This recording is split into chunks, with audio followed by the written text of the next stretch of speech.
Hello everybody, Spyline16 here, and in today's tutorial, which is my very first tutorial, we are going to be going over how to use the macro keys on a steelseries Apex. I just got this keyboard, it is fabulous, I am in love with it compared to my old regular keyboard, and I was wondering how we could actually bind the macros in Counter-Strike Global Offensive to use the bind menu without having to go in it. To start off, I would like to show you guys a few pictures that I have taken in-game, basically to go into a further detail afterwards. So here are the pictures.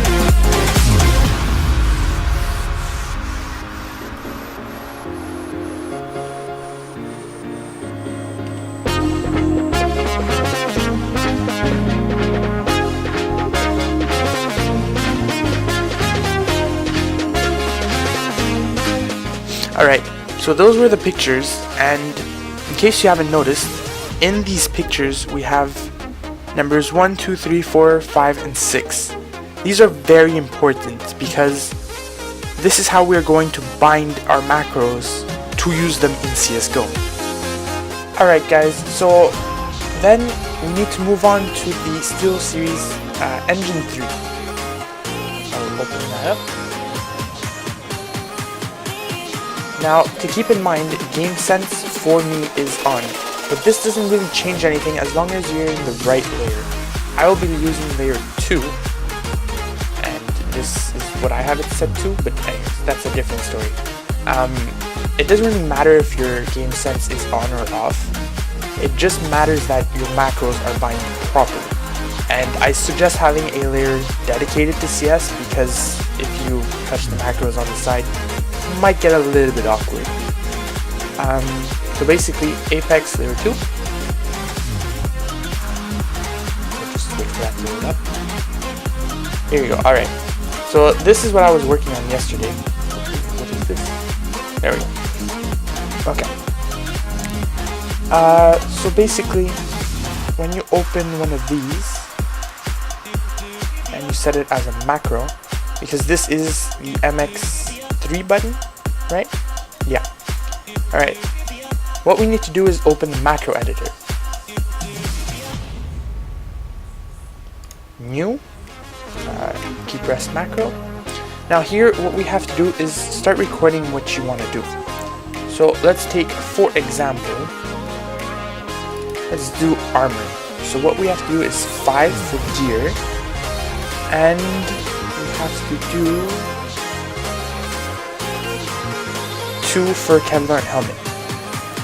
So 5 and 2 are the key things you have to do here. So first off, when you're in Counter-Strike, you have to do B to open the buy menu, you have to do 5 to open the gear menu, and then you have to do 2 to do the Kevlar helmet.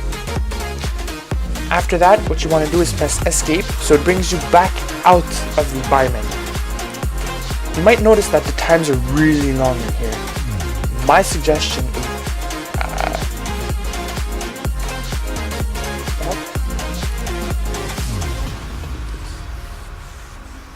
Alright, my suggestion to do here is change the key press time by double clicking it.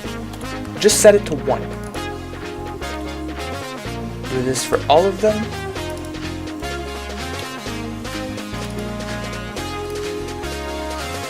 Make sure that you are clicking the black boxes and not the blue boxes because it is very important that you keep the right keys set up. And this is going to change the response time that the game is going to take into consideration, or your macro is going to react at. Basically, when you press the keys for the first time, they do it, or they preset it to the speed that you take to press down the key. If you change it to 1 ms, which is the time that it takes for the key to be pressed down and react, you're actually speeding up the process. So let's go back here, MX3, we're going to set it as key press macro 2 because that's the one we were working on. Done. and make sure to obviously save this. So you have to remember that this one, for me anyways, is armor. Save. Alright, I'll open up the game and we'll continue it from there.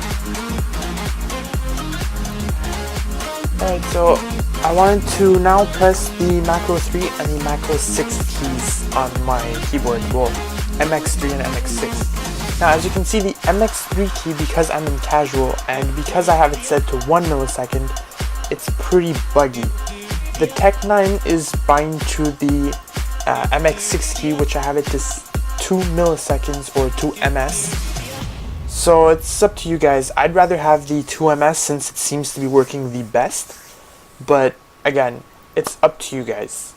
Sorry for the video recording, by the way, because it's on camera. There you have it, and I'll see you all in the next one.